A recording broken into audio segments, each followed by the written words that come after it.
महातेजस्वी दृढ़ संकल्प वाले अर्जुन ने उस प्रदेश में तपस्या में संलग्न होने के लिए स्थान चयन किया और कुशा की लंगोटी लगाई। कुशा बहुत दुखद होता है, छू जाए तो त्वचा को चीर दे।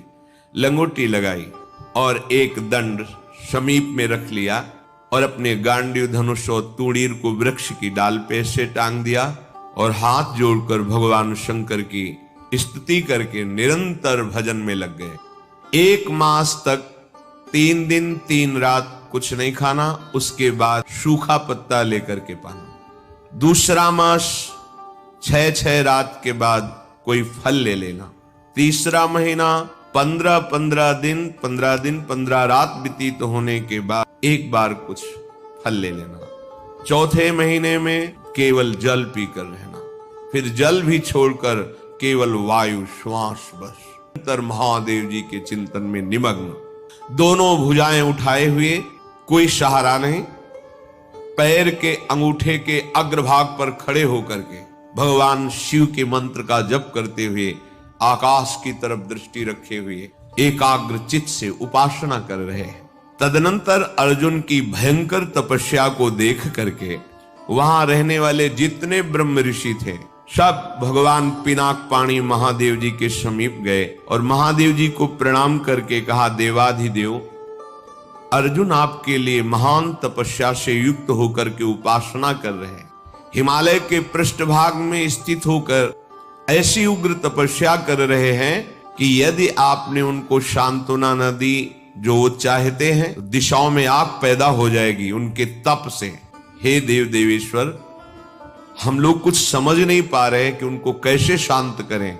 वे अपनी तपस्या का संताप प्रकट कर रहे हैं। हम महर्षि जन चिंतित हैं कि यदि वो ऐसी तपस्या में रहे तो आग पैदा हो जाएगी।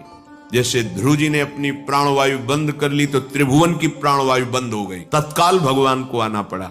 पवित्र चित्त वाले इन महर्षियों की जो सदा सबको सुख देने में तत्पर रहते हैं, उनकी बात सुनकर भगवान देवाधिदेव महादेव ने कहा, महर्षियों, मुझे पता है, तुम विषाद मत करो।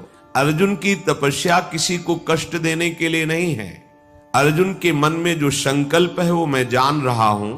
वो किसी लोकांतर के भोग की इच्छा से तपस्या नहीं कर रहे हैं। उन्हें जो पाना है वो मैं प्रदान करूंगा। तुम सब शांत चित्त होकर अपने अपने भजन में लगो जाकर। भगवान शंकर का ये वचन सुनकर जितने ब्रह्मर्षि आए हुए थे सब प्रणाम करके अपनी अपनी कुटिया को गए।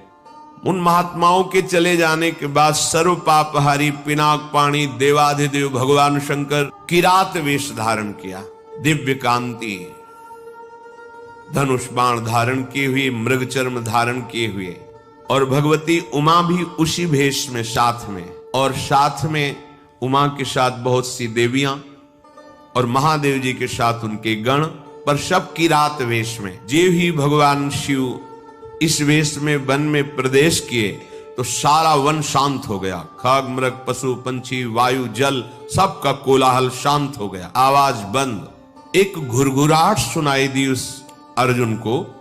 आकाश दृष्टि करके मंत्र जप कर रहे थे। दृष्टि घुमाई तो देखा है कोई विशाल सुअर उनको मारने के लिए तीव्र गति से आ रहा है।